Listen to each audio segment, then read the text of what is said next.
এটা কিন্তু ধরছি আমি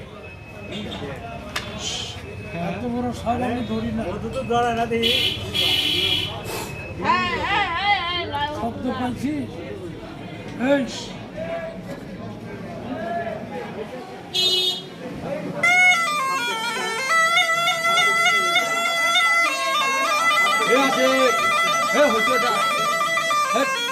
নিজন কান্না করছো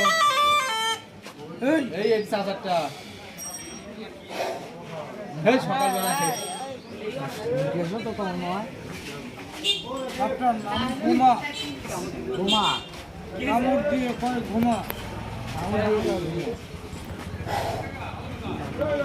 সাপটা বহু কষ্ট করে ধরছি সাপটা অনেক দূরে থেকে ধরছি আমি